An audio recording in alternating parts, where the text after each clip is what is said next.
In a sleepy village in the north of England, a motorhome is parked away from the houses in a quiet residential area.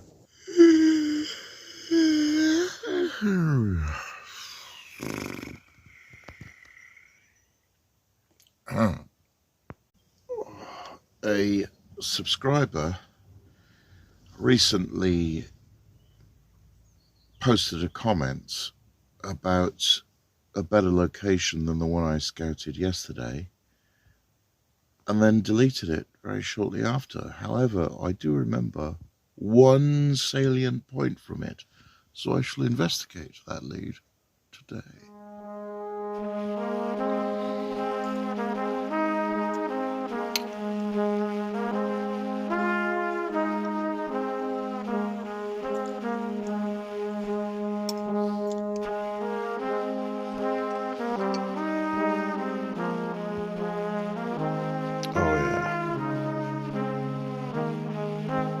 I'm back at this free parking spot again over the Christmas period,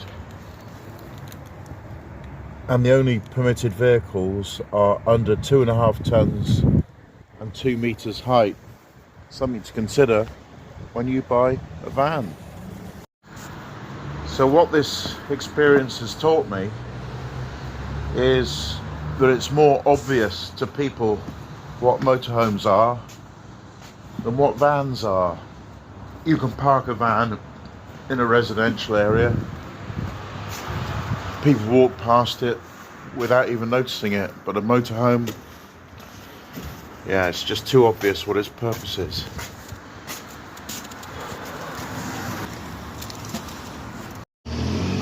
Hello?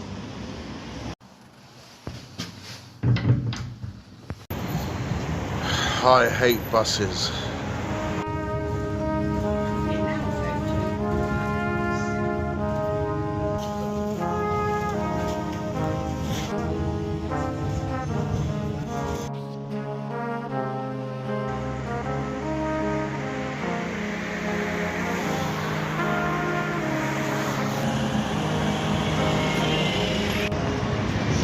I hate cities.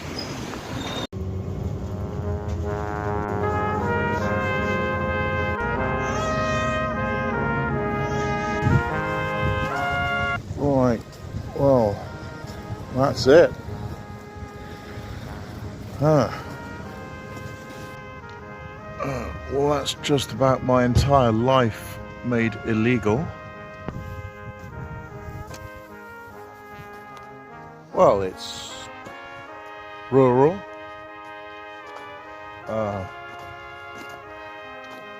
And a different council. So they might not be such Karens as the one where I am now.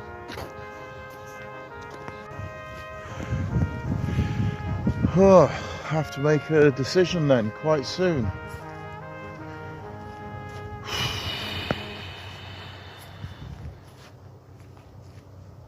I have to move, obviously, unless that is a really good fake letterhead produced by a very determined Karen.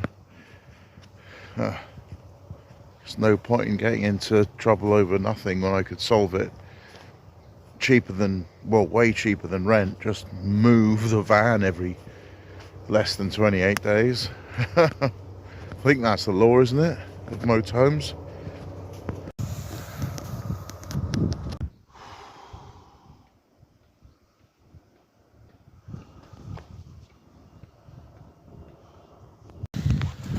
May as well look around, see what's about while I'm here, because I might never come this way again, or I might be here for a long time. At least it's on a bus route. Aha! A garage with an old vehicle in.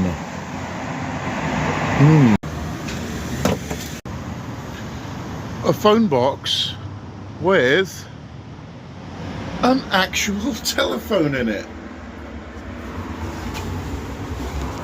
that hasn't been vandalized. Wow, must be a nice area.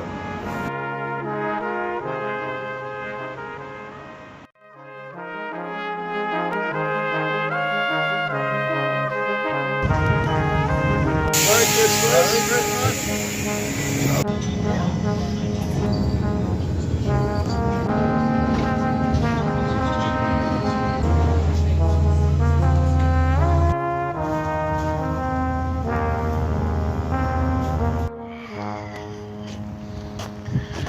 is like my age just slowly going up as I go from one van to another, just getting older with shitter and shitter vans. Ooh, that was an unusually dark thought there, by my standards.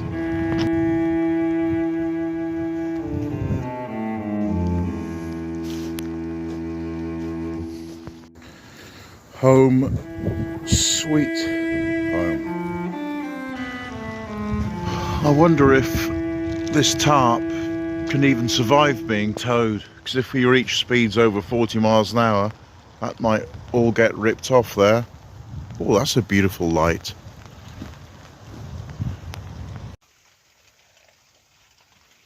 The rain's making a beautiful noise in here,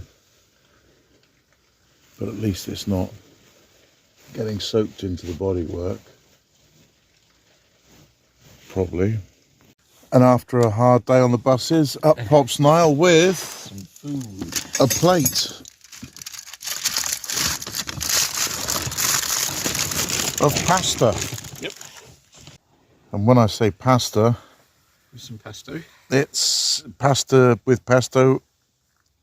Wow, that's an awful lot of pasta. I'm not even Italian. Well, I didn't know how hungry you were. Oh, God. I don't really know which location I'm going to choose to relocate to, so I'm just going to sleep on that. And thanks for being near me for my first location, Niall. It's been good to have you as a neighbour. But the other neighbours disagree about me being here, so I'm going to miss you, old buddy. Yeah, well, I'll still come see you. Yeah. Oh, that's sweet. And don't forget, when Niall produces a YouTube channel, I want all of you over there. Yeah, if I can get time to, yeah. That's when he gets around to it. Before I sleep on the problem, I think I first have to acknowledge that they are both two good spaces, legal parking, possibly long term, no neighbours bit nearby. Now the second one is a shorter walk to the shops, but that means more mainstreamers, TV watchers nearby. And the first one I saw seemed to have an even lower standard of van life than mine in terms of appearance.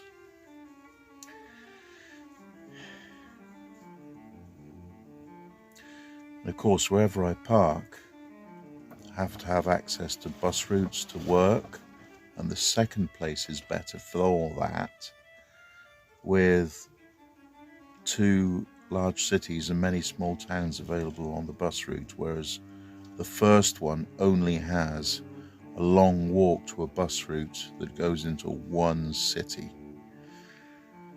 I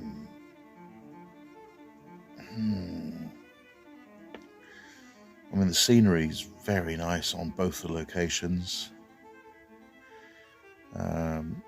The first location, though, I notice has joyriders going by at extremely fast speeds, and those kind of people are likely to be playing techno music at silly hours, smoking dope, as well as doing wheel spins and whatnot, whereas the second one is actually a cul-de-sac, so no one goes through there except the access to the back of a warehouse.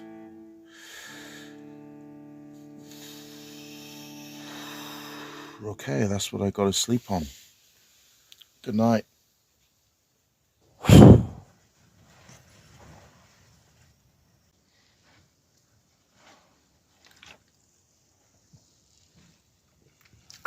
So I've slept on it.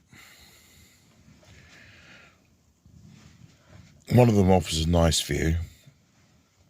The other one, the second one, offers easier access to shopping and bus routes.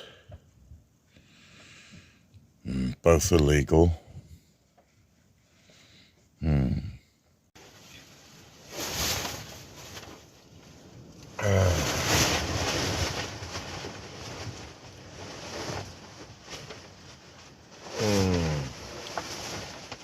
It's going to boil down to logistics, isn't it?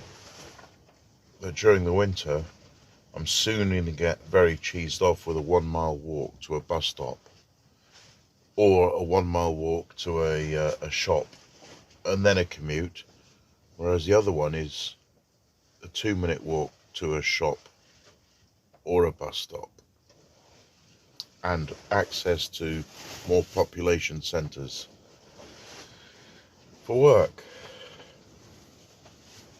There is, however, a third way.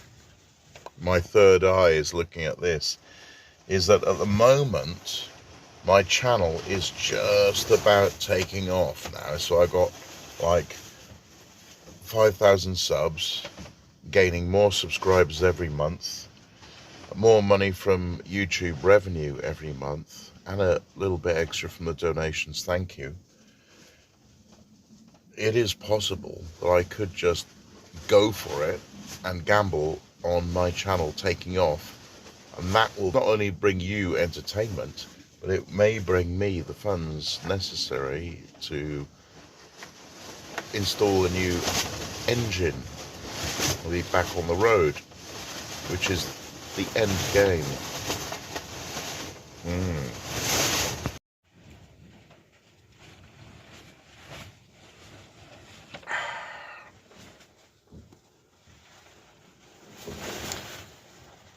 I could stay here. This is the fourth way. I could stay here and just believe that that letter was a forgery or a paper tiger and that there is no follow-up. And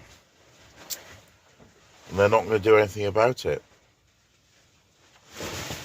But as I'm nowhere near the postal address, if they track the registered keeper down and write to me and with a court date, I won't know that's happened, and then you're going to get into bailiffs and warrants, but I don't know that. Yeah, it's like the classic 3-door problem, isn't it? You don't know which one's got the car. But do you switch or do you stick? Right, I'll leave you on that cliffhanger.